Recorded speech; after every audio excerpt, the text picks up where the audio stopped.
नमस्कार, आप देख रहे हैं न्यूज़ 18 इंडिया और मैं हूं आपके साथ गायत्री शर्मा। इस वक्त की बड़ी खबर पाकिस्तान से, जहां इमरान सरकार और विपक्ष की लड़ाई में अब सेना और पुलिस भी उतर पड़ी है। पाकिस्तान में पूर्व प्रधानमंत्री नवाज शरीफ के दामाद कैप्टन सफदर की गिरफ्तारी से देश की राजनीति में आ गया है भूचाल। इस पूरे बवाल में पाकिस्तानी सेना केंद्र में है और इमरान खान सरकार का बचाव करना उसको भारी पड़ रहा है। हालात इतने खराब हो चुके हैं कि सिंध प्रांत की पुलिस ने एक तरह से पाकिस्तानी सेना के बढ़ते दखल के खिलाफ विद्रोह कर दिया है। विद्रोह की आग बीती रात सिंध प्रांत के कई इलाकों में भी दिखाई दी, जहां सेना प्रमुख जनरल बाजवा के खिलाफ नारेबाजी कर रहे लोगों ने कई जगहों पर आग भी लगा दी। विपक्ष और मीडिया के चौतरफा दबाव के बाद पाकिस्तानी सेना प्रमुख बाजवा को आनन फानन में जांच के आदेश देने पड़े। विपक्ष और मीडिया ने आरोप लगाया कि पाकिस्तानी सेना के अधिकारियों ने 18 अक्टूबर की रात सिंध के आईजीपी मुश्ताक महार का अपहरण कर लिया और उनसे जबरन कैप्टन सफदर के खिलाफ एफआईआर पर साइन करवाया गया। विपक्ष के आरोप उस वक्त सही साबित होते भी दिखे जब सिंध पुलिस के आईजीपी मुश्ताक महार छुट्टी पर चले गए। हालात इस कदर बिगड़ गए कि पाकिस्तानी सेना के विरोध में सिंध पुलिस के कई जवान उतर आए और 70 से ज्यादा पुलिस अधिकारी भी छुट्टी पर चले गए। तो ये विद्रोह की आग भड़क गई है, सड़कों पर लोग उतर आए हैं।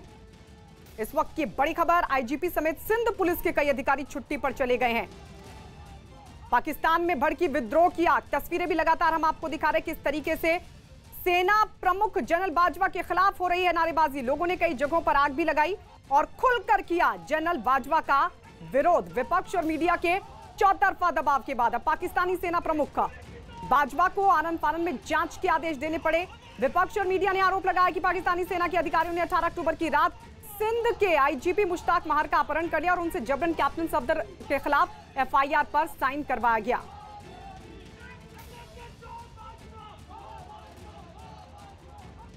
और इस वक्त हमारे साथ वरिष्ठ पत्रकार शेष नारायण जी जुड़ गए हैं। शेष नारायण जी, इस पूरे विद्रोह की आग को आप किस तरीके से देख रहे हैं, जिस तरीके से लोग सड़कों पर हैं और खुलकर सेना प्रमुख का विरोध? देखिए, सेना प्रमुख ने एक प्राइम मिनिस्टर भर्ती किया।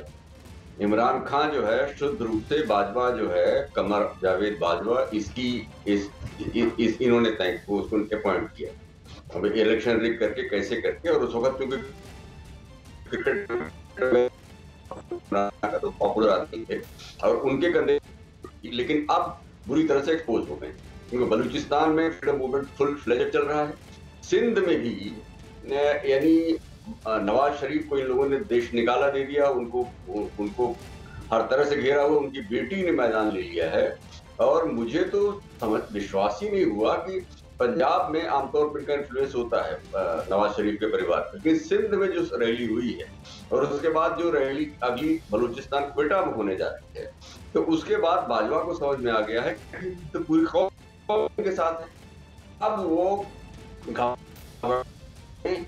लोग परेशान आतंक का रास्ता अपना रहे हैं और इसका उनको तजुर्बा है, क्योंकि 15 बलूच रेजिमेंट के हैं और पूरा जीवन लगभग उन्होंने कश्मीर में गड़बड़ी पैदा करने में बिताया है, तो वो सारे तरीके अख्तियार किए जाएंगे। इसलिए अब जनता को समझ में आ गया, क्योंकि वहाँ कोरोना की बीमारी वहाँ भी आई, कोई इंतजाम नहीं हुआ, लोग मर रहे हैं, कहीं टेस्ट इलाज की कोई सुविधा नहीं है, खाने पीने की किल्लतें हैं, उद्योग धंधे एकदम चौपट हैं, अमेरिका से जो खैरात मिलती थी वो बंद है, चीन उनकी आधी जमीन कब्जा करने जा रहा है बलूचिस्तान में।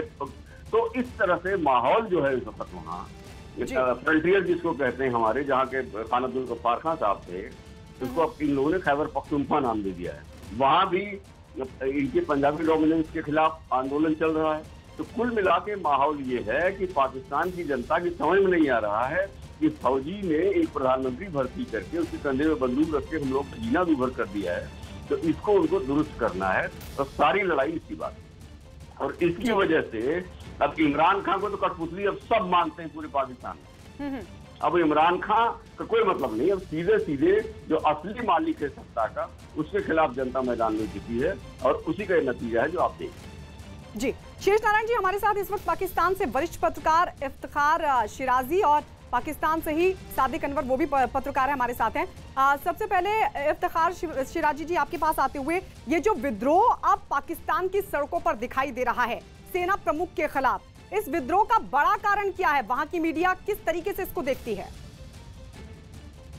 देखिए, पाकिस्तान के अंदर जो फ़ौज का सियासत में किरदार की बहरहाल एक तारीख तो है। बरह रास्त 30 बरस तक फ़ौज इस मुल्क के अंदर बरह रास्त इक़्तिदार में रही है। उसके बाद भी हम कई ऐसे एपिसोड्स देखते हैं जिनके अंदर हम कह सकते हैं कि कहीं ना कहीं पॉलिटिकल मैनेजमेंट के अंदर मिलिट्री एस्टेब्लिशमेंट का एक रोल रहा है। लेकिन 2008 से लेके 2018 तक बहरहाल 2 हुकूमतें ऐसी चली जो कि बड़ी इंडिपेंडेंट थी और काफ़ी हद तक उन्होंने अपनी मर्ज़ी से फ़ैसले किए, और उसके अंदर हम कह सकते हैं कि काफ़ी हद तक मिलिट्री एस्टेब्लिशमेंट का जो रोल है सियासत के अंदर वो ख़त्म हो गया था, काफ़ी हद तक मिनिमाइज़ हो गया था। लेकिन उसके बाद हम देखते हैं कि ख़ुद सियासतदानों ने क्या किया, जो काम उनको करने चाहिए थे उन्होंने सिविलियन सुप्रीमेसी के लिए जो इक़दाम उनको चाहिए थे करने, शायद उनके अंदर उन्होंने बड़े भरपूर तरीके से किरदार अदा नहीं किया। और यही वजह है कि आज इस वक्त मुल्क के अंदर फिर हम इस बहस को लेके बैठे हैं कि फ़ौज का किरदार कितना बढ़ गया है इस मुल्क के अंदर सियासी मामलात के अंदर, और उसको कैसे अब ठीक किया जाए। यकीनी तौर पे इस वक्त ये इम्प्रेशन काफ़ी हद तक है यहाँ पे कि जो इस वक्त हुकूमत है इसको मिलिट्री इस्टेब्लिशमेंट की सपोर्ट हासिल है, और अगर वो सपोर्ट ना हो तो इमरान खान साहब की हुकूमत सिर्फ 1 घंटा भी नहीं चल सकती, उनको घर जाना पड़ेगा। रादर ये कहा जाता है कि जो उनके साथ इत्तेहादी बैठे हुए हैं वो काफ लीग की सूरत में हों या MQM पाकिस्तान की सूरत में हों या मैंगल साहब हों, वो भी किसी इशारे पे उनके साथ बैठे हैं, वो अपने दिल के साथ उनके साथ नहीं बैठे। तो मैं समझता हूँ कि इसमें कोई शक नहीं है कि आप अपोजिशन जो 2018 के इलेक्शन को पहले ही उनके रिजल्ट को तस्लीम नहीं कर रही थी, अब उनको लग रहा है कि नैब के थ्रू और दीगर इदारों के जरिए उनको विक्टिमाइज किया जा रहा है। मतलब आप कहना चाह रहे हैं, अगर मैं सही समझ पा रही हूँ इफ्तिखार जी, अगर मैं सही समझ पा रही हूँ, आप कहना चाह रहे हैं कि जो सेना का दखल है वो सरकार में बढ़ रहा है और ये बात वहां की आवाम को नहीं पसंद आ रही है, यही वजह है विद्रोह की। देखिए, जमहूरी माशरों में कभी भी लोग पसंद नहीं करते कि एक इंस्टीट्यूशन सारे मुल्क को चलाए, ये पूरी दुनिया में एक प्रैक्टिस है। पाकिस्तान में ऐसा नहीं, यकीनी तौर पे जमहूरी मुल्क है और यहाँ पे लोग जब सियासी पॉलिटिकल पार्टीज को वोट देते हैं तो उनका ये भी होता है कि पॉलिटिकल पार्टीज ही सारे फैसले करें। लेकिन जैसे मैंने कहा कि पाकिस्तान के अंदर एक तारीख तो है, हम इसको झुटला नहीं सकते कि मिलिट्री एस्टेब्लिशमेंट का बहरहाल रोल रहा है, और कहीं कहीं में लगता है कि खुद सियासतदानों ने ये स्पेस दी है उनको कि वो रोल प्ले करें। तो मैं समझता हूँ कि अब इस चीज़ को डिसाइड ज़रूर होना चाहिए, लेकिन अभी भी देख रहे हैं हम कि चीज़ें उस अंदाज में आगे नहीं बढ़ रही। अगरचे सियासी जमातें कुछ इस वक्त रोड पे नज़र आ रही हैं, माजी में हमने देखा है कि यही जमातें मिलिट्री एस्टेब्लिशमेंट के साथ मिलकर इक़्तिदार में शरीक रही हैं। मैं आपकी इसी बात को आगे बढ़ाते हुए सादिक अनवर आपके पास आ रही हूँ, क्योंकि इफ्तिखार कह रहे हैं कि जो रोल निभाना चाहिए सेना को, सेना प्रमुख को, वो रोल तो नहीं निभा रहे हैं, उल्टा सरकार में दखल, और ये बात जो वहां की आवाम है उसको नागवार गुजर रही है और यही है विद्रोह की वजह। तो क्या इमरान खान प्रधानमंत्री की कुर्सी के लायक नहीं है, उनके अंदर वो काबिलियत नहीं है कि वो वहां की जमहूरियत को संभाल सके, और यही वजह है कि जनरल बाजवा की लगातार मदद ली जाती रही है, उनके दखल को बर्दाश्त किया जाता रहा है? देखिए, पहले तो मैं आपकी 1-2 बात जो है वो उसको रिस्पॉन्ड करना चाहूंगा। पहले आपने बात की कि कल जो है वो सिंध पुलिस के अंदर जो है वो एक रिवोल्ट की सिचुएशन थी, वहां पर उन्होंने जो है वो छुट्टी पर चले गए। आप ठीक कह रही हैं, जो है वो काफी ज्यादा अफसरान जो है वो छुट्टी पर गए, मगर कल रात को एक डेवलपमेंट हुई जिसमें जो है वो उनके उन्होंने अपने छुट्टी के पैसे को वापस दे लिया है और 10 दिन तक उन्होंने कहा है कि जब तक तहकीकात होती हैं वो छुट्टी पर नहीं जाएंगे। साथ ही ये जो एक तासुर है कि पाकिस्तान के अंदर इस वक्त जो है वो उस वाक़े के बाद से लोग एहतजाज कर रहे हैं, तो अभी इस तरह की कोई जो है सूरत हाल नहीं है। पाकिस्तान डेमोक्रेटिक मूवमेंट जो अपोजिशन की पार्टी है वो अपने जलसे कर रही है, बट कराची वाक़े के बाद जो पुलिस के बाद हुआ उसके बाद ऐसे कोई एहतजाज नहीं है जहाँ पर आपको नजर आ रहा हो कि अवाम सड़कों पर है। जहाँ तक आपने इमरान खान साहब की बात की, नहीं सादिक अनवर साहब, वो तस्वीरें हम देख रहे हैं कि वहाँ की आवाम सड़कों पर है। सर, वहाँ की आवाम सड़कों पर है, क्यों पुलिस के अधिकारी छुट्टी पर जा रहे हैं? ये तलवार सेना और पुलिस के बीच आखिर क्यों खींची हुई है? वो पाकिस्तान डेमोक्रेटिक मूवमेंट के जलसे के विजुअल है। मैं आपको बता रहा हूँ कि जब पुलिस वाला इंसिडेंट जब ये रात को हुआ तो उसके बाद से कराची के अंदर ऐसे कोई प्रोटेस्ट नहीं हुए कि लोग सड़कों के ऊपर बाहर हुए हो। वो जो आप विजुअल नारायण जी, सादिक अनवर कह रहे हैं इस तरह का कोई प्रोटेस्ट नहीं है, तस्वीरें लगातार दिखा रहे हैं। वो कह रहे हैं कि ये तो पॉलिटिकल पार्टीज की तरफ से हो रहा है, जो आंदोलन हो रहा है, जो सड़कों पर लोग विद्रोह दिखा रहे हैं। इतनी सामान्य स्थिति दिख रही है कि आपको पाकिस्तान में आ रहे हैं? सादिक अनवर आपके पास कह रहा हूँ कि ये पॉलिटिकल पार्टीज ही ऑर्गेनाइज कर रही हैं, जनता पॉलिटिकल पार्टी है। इफ्तिखार साहब ने जो बात कही है जो 2018 का इलेक्शन, जो भी इलेक्शन है, ये उसको जनता ने वहां के स्वीकार किया ही नहीं। और ये भी सच है कि हर सिविलियन हुकूमत, आयूब से लेके अब तक, उनके कत्ल तक, लियाकत साहब के कत्ल तक, जो first prime minister of Pakistan थे, वहां से लेके अब तक सिविलियन हुकूमतें ही इनके कंधे, इनको आगे लाती रही हैं। ये पाकिस्तान की तारीख में पहली बार हो रहा है कि जो फौज है वो हुकूमत डायरेक्ट कंट्रोल कर रही, जनरल बाजवा कर रहे हैं, और एक सिविलियन कठपुतली बैठा रखा है। इसके पहले सिविलियन असर्ट करते थे, बेनजीर ने असर्ट किया, नवाज शरीफ ने असर्ट किया, इस चक्कर में परवेज मुशर्रफ ने उनके खू किया, तमाम चीजें हैं। लेकिन पहली बार ऐसा पाकिस्तान में हो रहा है। और ये जो कह रहे हैं कि नहीं सड़क पे कोई नहीं है, वो तो पाकिस्तान डेमोक्रेटिक मूवमेंट वाले हैं, तो वो भैया पाकिस्तान डेमोक्रेटिक मूवमेंट वाले पाकिस्तान ही की तो हैं, तो इसलिए वो बातें नहीं है। बिल्कुल। और अगर कोई पॉलिटिकल पार्टी भी है, अगर कोई पॉलिटिकल पार्टी भी पीछे लोगों को उकसा रही है, तो लोगों की वो इच्छा है, इसीलिए वो सड़कों पर हैं और उन्हीं को भुनाया जा रहा पॉलिटिकल पार्टी की तरफ से। हम आएंगे, आप सभी लोग हमारे साथ बने रहिए। एक बार फिर से बात करते हैं कि किस तरह से पाकिस्तान में घमासान तेज हो गया। कहा यह जाता है कि पाकिस्तान में सरकार चलाने में सेना का बड़ा दखल होता है। अब उसी सेना के प्रमुख बाजवा के खिलाफ वहां विरोध के सुर भी तेज होने लगे हैं। पुलिस ने भी विरोधी रुख इख्तियार कर लिया है। कई जगहों पर हिंसक प्रदर्शन किए जा रहे हैं। इमरान खान खुद ही अपने घर में घिरने लगे हैं। तो ये अलग अलग तस्वीरें हम आपको दिखा रहे हैं, किस तरीके से पाकिस्तानी आवाम की तरफ से विद्रोह तेज हो चुका है सेना प्रमुख के खिलाफ। तो वहां की मीडिया भी इस बात को मान रही है कि कहीं ना कहीं वहां पर पुलिस का जो मनोबल है वो गिरा है। हमारे साथ हमारे सहयोगी दिल्ली से संदीप बोल भी इस वक्त जुड़ गए हैं। संदीप, नवाज शरीफ के दामाद की गिरफ्तारी और उसके बाद जो स्थिति फिलहाल पाकिस्तान की सड़कों पर दिखाई दे रही है, आप उसको किस तरीके से उसका आकलन करते हैं? देखिए, ये तो होना ही था। जिस तरीके के हालात ख़राब हो रहे थे, ख़ास तौर पे कि जो सफोकेशन वहाँ के लोगों को महसूस होने लगी थी, वहाँ की जो सरकार है और सेना के जो तालमेल है उसके चलते, और यही वजह है कि इस बड़ी तादाद में जो है गुस्सा फूटा है। मैं आपको बताऊं, जिस दिन मरियम नवाज़ की पहली रैली होनी थी, उससे पहले बाकायदा जनरल बाजवा ने एक लेटर लिखा था वहीं के एक कोप कमांडर को, और उन्होंने कहा था कि एक बड़ी रैली होने वाली है। हो सकता है कि पीटीआई यानी कि जो पाकिस्तान तहरीक-ए-इंसाफ की पार्टी है, उनके कार्यकर्ताओं पर ये पीएमएलएन के कार्यकर्ता जो अटैक कर सकते हैं। सेना के मुख्यालय, वहाँ पे जो सेना का जो मुख्यालय है वहाँ पे जो है प्रोटेस्ट कर सकते हैं, तो बाकायदा पूरे बंदोबस्त किए जा सकें। तो जाहिर सी बात है कि ये पहले से ही तय था कि इस तरीके के हालात बनने हैं, और उसके लिए सेना ने जो है अपने आप को उस जगह पे तैयार किया, क्योंकि अब सेना और सिविल एडमिनिस्ट्रेशन के बीच में सीधे तौर पर लड़ाई है। तो ऐसे में ये मामला जो है और बढ़ता जाएगा। नवाज शरीफ के दामाद को जिस तरीके से हिरासत में लिया, उसके बाद से जो सपोर्टर्स है पीएमएलएन के,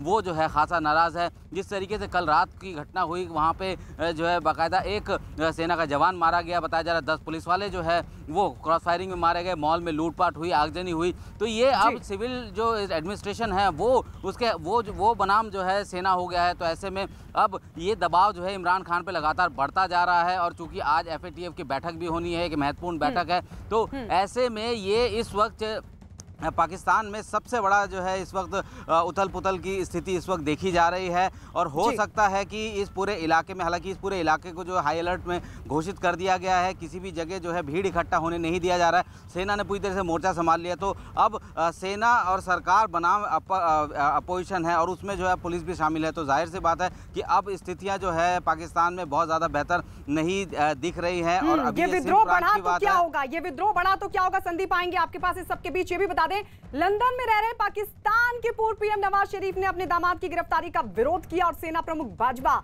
और पीएम इमरान खान पर बदला लेने का आरोप लगा दिया। नवाज शरीफ ने सिंध पुलिस को गैरतमंद बताते हुए उनके अधिकारियों की तारीफ की। कमरे में दरवाजा तोड़कर रात के अंधेरे में आप अंदर जा रहे हैं और इतने भोंडे तरीके से ये सारा काम किया। ये कम से कम इतना ख्याल होना चाहिए कि ना हमारा दीन ना हमारा मुआशरा इस बात की इजाज़त देता है, और ये काम उन्होंने करके दिखाया है। मेरा ख्याल है कि अब आज के बाद शायद आपको कोई शक व शुबा नहीं रह गया होगा कि वाकई पाकिस्तान के अंदर इस तरह स्टेट अबव स्टेट है। और इस बीच नवाज शरीफ की बेटी मरियम नवाज शरीफ ने मामले में अपनी राय जाहिर करते हुए ट्विटर पर सिंध पुलिस को सलाम करते हुए लिखा कि उन्हें किसी के भी दबाव में नहीं आना चाहिए और जनता के सेवक के तौर पर बिना डरे और ईमानदारी से अपनी ड्यूटी करनी चाहिए। चलिए आपको दिखाते हैं कि मरियम नवाज ने लिखा क्या है ट्विटर पर उन्होंने लिखा कि मैं सिंध पुलिस को सलाम करती हूं। अगर आप पाकिस्तान को ऊंचा और महान बनाना चाहते हैं तो आपको कतई पीड़ित नहीं बनना चाहिए और किसी के भी दबाव में नहीं आना चाहिए, बल्कि अपनी ड्यूटी को और निडर होकर और ईमानदारी से करना चाहिए। तो यह मरियम नवाज की तरफ से ट्वीट किया गया।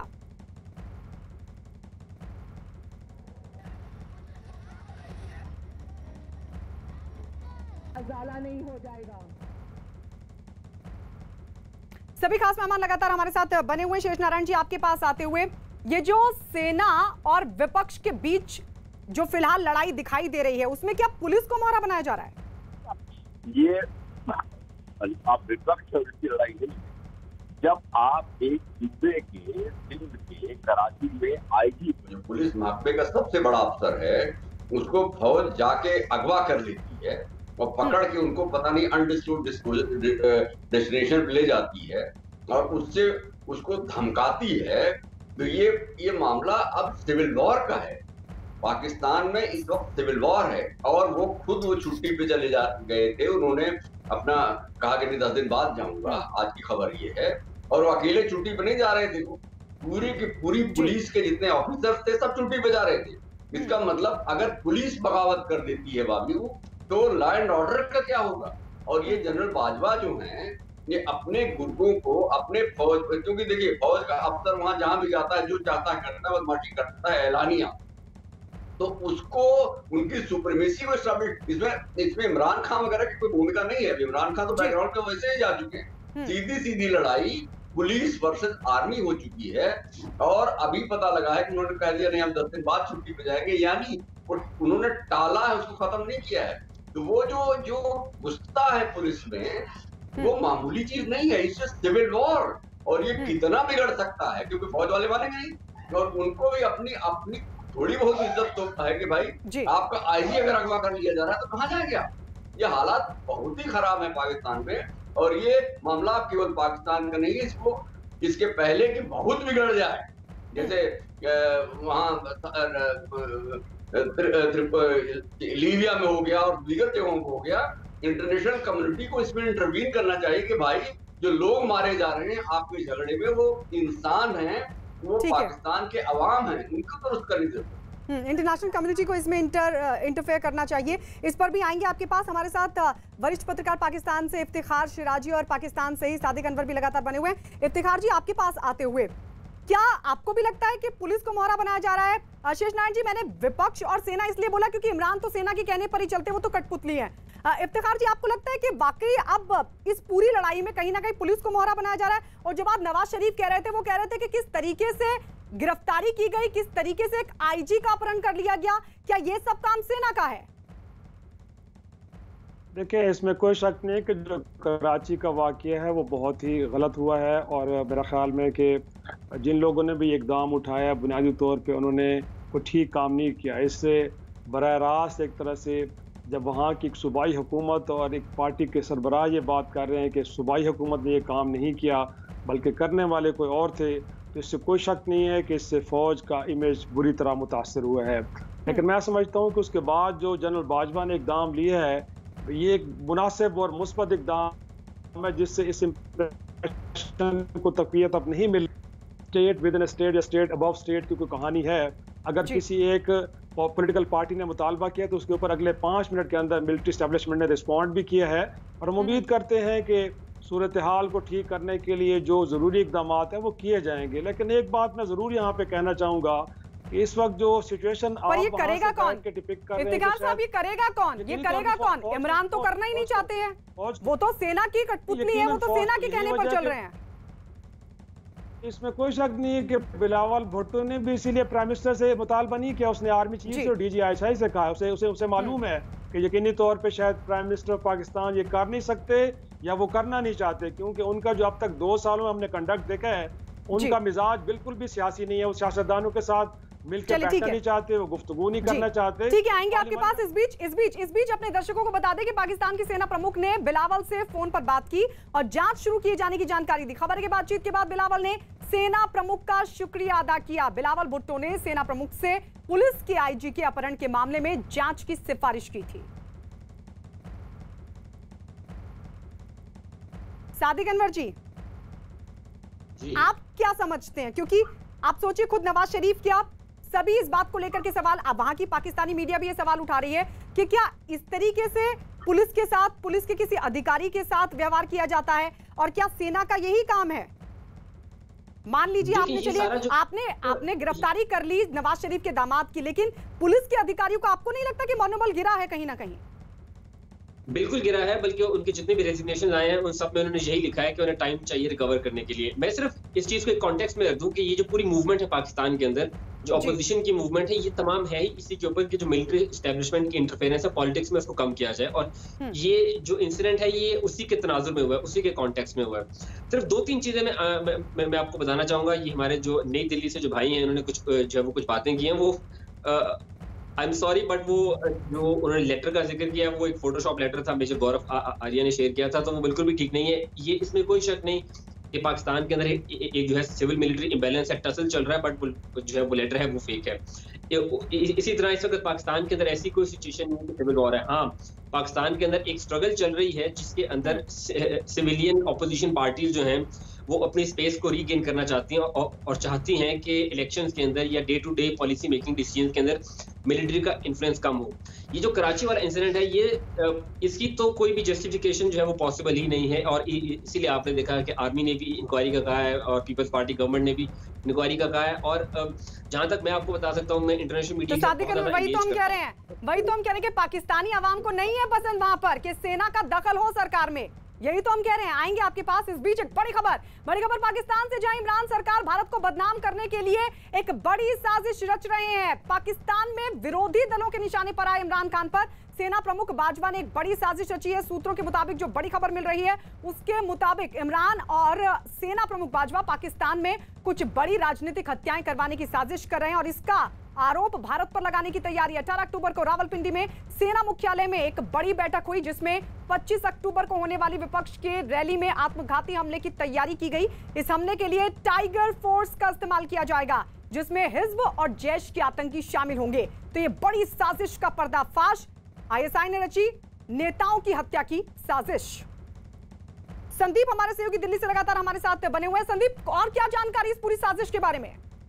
देखिए, जिस तरीके की साजिश रची गई है, हमने कुछ साल पहले भी देखा था कि कैसे रैली में बेनज़ीर भुट्टो पे जो है असैसिनेशन हुआ था। उसके बाद इस तरीके के जब माहौल बनता है तो एक कोशिश की जाती है या कोशिश होती है कि जो लीडर है या ख़ास तौर पर की जो प्रोमिनेंट पर्सनैलिटी है किसी पॉलिटिकल पार्टी की, उसको अटैक किया जाए। लेकिन जिस तरीके की स्थिति इस वक्त बन रही है वो जो है कहीं ना कहीं इस तरीके से कहना कि आत्मघाती हमला कराने की साजिश रची जा रही है। क्योंकि पाकिस्तान में फ़िलहाल कुछ भी हो सकता है, वहाँ पर सिविल डिस्पेंसन और सेना जो है आमने सामने है। ऐसे में अगर किसी विद्रोह को कुचलना है तो उसके लिए इस तरीके की कार्रवाई की जाती है, इसमें कोई दोहराई नहीं। लेकिन अभी फ़िलहाल जिस तरीके के हालात बने हुए हैं, सिंध में लगातार जो है हिंसा है, माहौल तनावपूर्ण है, तो ऐसे में बहुत कम चांसेस बच जाते हैं कि अब इस तरीके की स्थिति हो। क्योंकि खुद जो है वहाँ सिंध के जो आईजी हैं वो छुट्टी पे जाना चाहते हैं, तो यानी कि फ़ौज को और वहाँ के जो सरकार है उनको इस बात का अंदेशा ज़रूर था कि जो जिस तरीके का प्रोटेस्ट शुरू हुआ है, हो सकता है कि जो लोकल पुलिस है उसको जो है उसका सपोर्ट हो,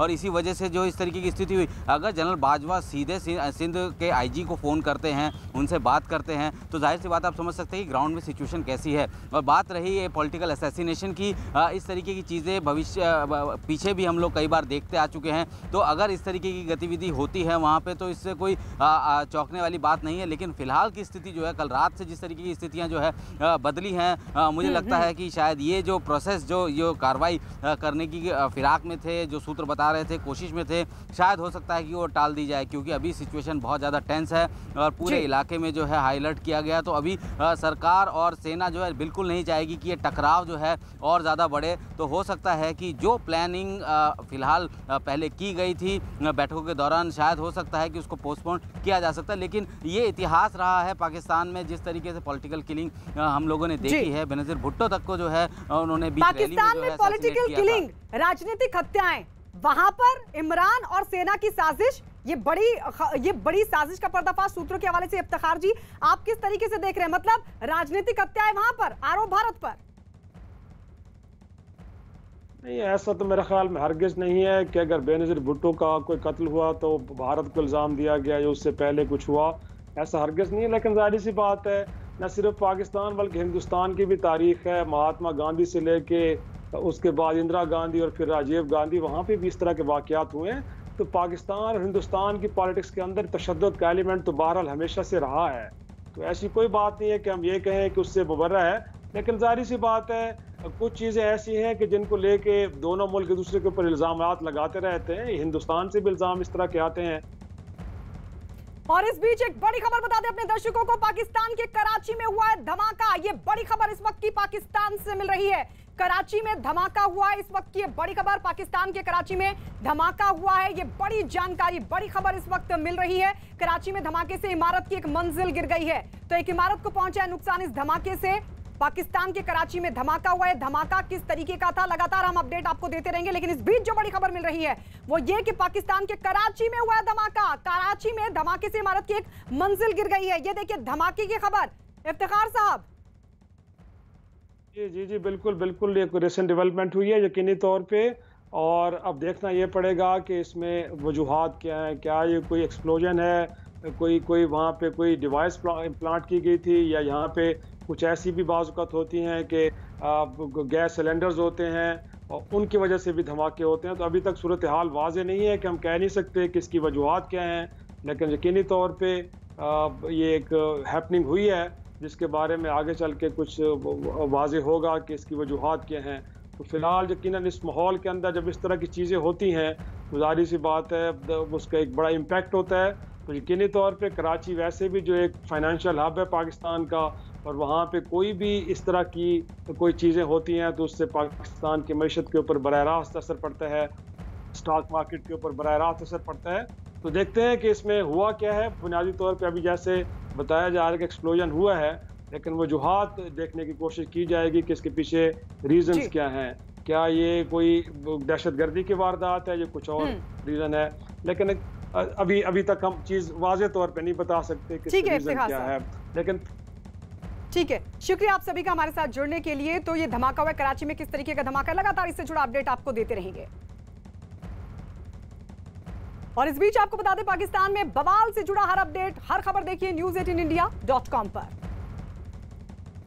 और अब स्वास्थ्य मंत्रालय और नीति आयोग के साथ News18 कहना चाहता है आपसे एक जरूरी बात, और वो है मास्क पहनना। लेकिन मास्क पहनने से भी पहले जरूरी है हाथों को अच्छी तरह से साबुन से और पानी से धोना, और मास्क को इस तरीके से पहनना कि हमारे नाक और मुंह को पूरी तरीके से ढका जा सके। चेहरे और मास्क के बीच कोई गैप ना रहे। ध्यान रहे, हमें मास्क लगाने के बाद उसके आगे के हिस्से को बिल्कुल नहीं छूना है, और सिंगल यूज मास्क को जितना जल्दी हो सके नष्ट कर नया मास्क पहनना है। और हाँ, मास्क हरदम पीछे से ही पकड़कर उतारना है, आगे से नहीं छूना है।